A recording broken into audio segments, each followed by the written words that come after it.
Pleasant morning to each and everyone. My name is Maidi Vivot, taking up Bachelor of Secondary Education. We're given a task to do TED Talk, and the topic that I choose is violence. How violence affect the people and how violence affect the environment itself. Now let's talk about violence. What is violence? Violence is the use of physical force or power against oneself to another person or against a group in the community that results injury or even death. I did some research about the violence, and there are three categories of violence. And the three categories of violence are: first, self-direct violence; second, interpersonal violence; third, collective violence.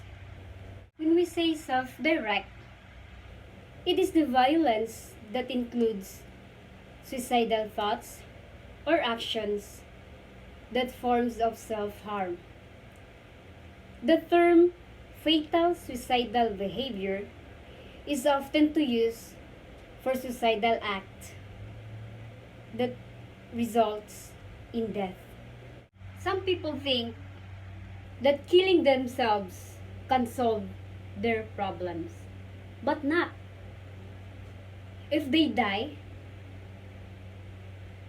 it will be worse.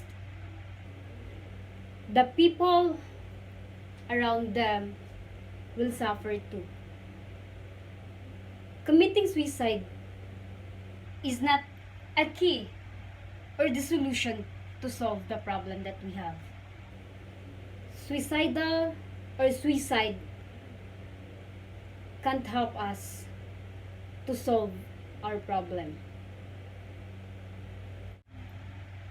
It's all about suicide. It's all about yourself, hurting yourself.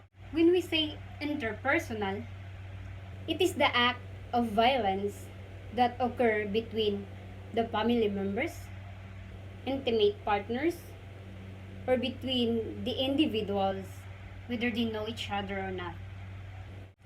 The interpersonal violence includes child maltreatment, youth violence, and some forms of sexual violence.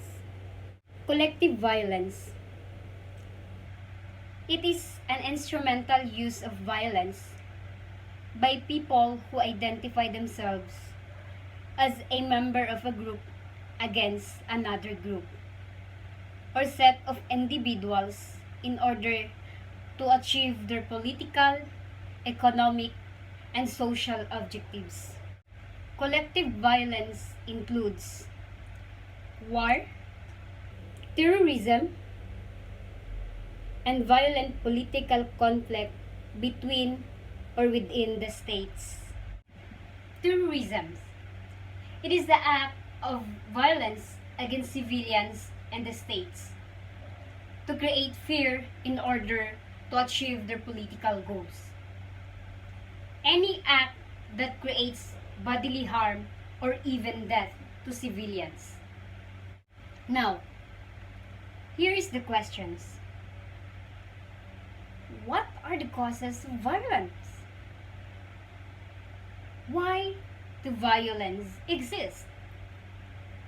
There is a lot of questions that we want to answer. Let me share you one thing about my experience of violence. I witnessed two people who's fighting and stabbed themselves. Seeing them wounded with a lot of bloods. After seeing those kind of violence, seeing two people wounded with a lot of bloods, it really affected me, my health. I was depressed, anxiety, I'm scared, I have fear of blood and wound, and I can say that it's really affect me because of what I witness. I'm scared of blood. I have fear of blood. Wound. When I saw wound or blood, I collapse.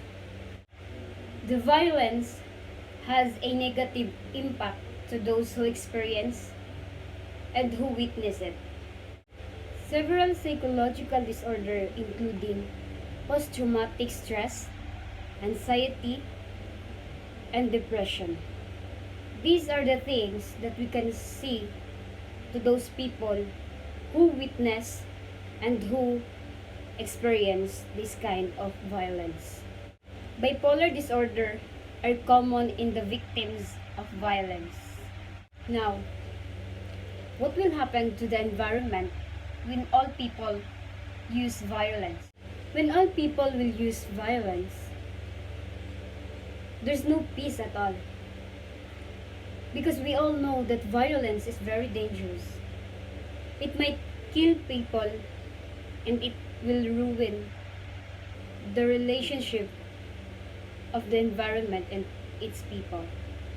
We can see those kinds of environment wherein there's no peace, always war, always fighting, killing, and those kinds of environment wherein all people there will not scared to kill, will not scared to harm people around them. Violence is very dangerous. In order for us to have peace, we should avoid violence. We can prevent the violence by creating a program that can help the youth and the children by educating them, giving them some knowledge about the effect of violence into their lives, the environment itself. And for me, the most successful program we can found in school. Why? Because by the help of the teachers or educators, the learners can learn how to act and how to avoid violence. Wherein the educators are guiding the students, the learners, because by the guidance of the teacher, the learners learn how to act with manners and respect each and every one. And in order for us to avoid violence, we should respect each and every one. Know how to act with manners and always be knowledgeable enough about the violence. Once again, my name is Maidi V. Boat, taking up Bachelor and Secondary Education. Hope you like my topic about violence.